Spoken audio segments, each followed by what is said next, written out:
न्यायाधीश होते. तर ते त्यांच्या ज्या गावामध्ये ते राहत होते त्या ठिकाणी काय झालं, एकदा सकाळी पहाटे नदीकाठी ते फिरायला गेले जात असतात. आणि त्यावेळेस ते थोडासा अंधार असतो पहाटेच्या वेळी. आणि तिथे काय होतं की एक व्यक्ती येते आणि एक व्यक्ती एका दुसऱ्या व्यक्तीचा त्या ठिकाणी खून करते.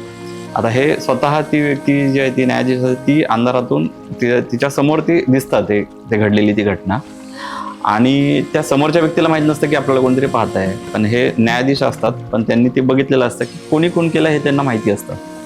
त्यांना माहिती असतं की आता याने खून केलेलं हे त्यांना माहिती आहे. आणि ते त्याच गावामध्ये असल्यामुळे त्यांना माहिती आहे की उद्या जाऊन हा जो खटला आहे हा नंतर त्यांच्याकडेच येणार आहे, त्यांच्याच न्यायालयामध्ये तो सुनावणीसाठी येणार आहे.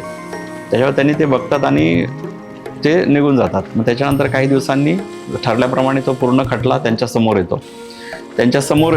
आणि त्यांच्यासमोर आल्यानंतर ते समोर बघतात आरोपीच्या पिंजऱ्यामध्ये, तर तिथे एक दुसरीच व्यक्ती त्या ठिकाणी उभी असते. ओके. आता त्यांना माहिती असतं की ह्या व्यक्तीने तो खून केलेला नाहीये. पण सगळे जे काही एव्हिडन्स जे काही जमा झालेले असतात, सगळे जे काही पुरावे असतात त्या व्यक्तीच्या विरोधात, ते इतके स्ट्रॉंग असतात की त्या व्यक्तीला फाशीची शिक्षा देण्याशिवाय दुसरा काही पर्यायच नसतो. कारण की या व्यक्तीने त्या व्यक्तीचा खून केलेला नाही हे फक्त त्यांना माहिती असतं, न्यायाधीशाला, कारण त्यांनी बघितलेलं असतं कोणी खून केलेला आहे ते. पण इथे ज्यावेळेस बघतो त्या ही दुसरीच व्यक्ती आहे. त्यांना कळतच नाही की आता नेमकं ही व्यक्ती कशी काय इथे अडकली म्हणून ह्याच्यामध्ये. मग ते सगळे बघतात, पण त्याला सगळ्या बाजूने विचार करतात, पण त्याला फाशीची शिक्षा देण्याशिवाय त्यांच्याकडे दुसरं हेच नसतं. मग शेवटी ज्यावेळेस त्याची त्यांना शिक्षा द्यायची असते त्यावेळेस ते शेवटचा एक पर्याय म्हणून ते काय म्हणतात की ती त्या आरोपीला पर्सनल कॅबिनमध्ये बोलवतात. ते म्हणतात त्याला भेटण्याची इच्छा दर्शवतात आणि त्याला बोलवतात त्यांच्या कॅबिनमध्ये. आणि ते असे बोलतात की तू खून केलेला नाही आहेस का? त्याला विचारतात, तो नाही म्हणून मी खून नाही केलेला आहे. तर ते म्हणतो की मग तू कसा काय अडकलास याच्यामध्ये? तर तो म्हणतो मला माहीत नाही, पण मी तर काही खून केलेलं नाही आहे म्हणून, पण तरीसुद्धा मी अडकलो आहे याच्यामध्ये.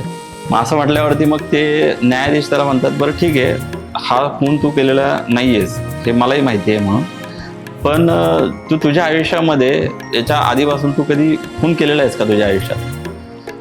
तर तो व्यक्ती म्हणतो की हो, म्हणून मी याच्या आधी 2 खून केलेले आहेत, पण त्यावेळेस मला कोणी काही पकडलेलं नाही म्हणून. आणि नाही का कोणाला म्हणजे हेच नाही. मग ते न्यायाधीशाला माहिती असतं की लॉ ऑफ कर्मा कसं काम करतं, ते त्यांना ह्याच्यावरती माहिती होतं.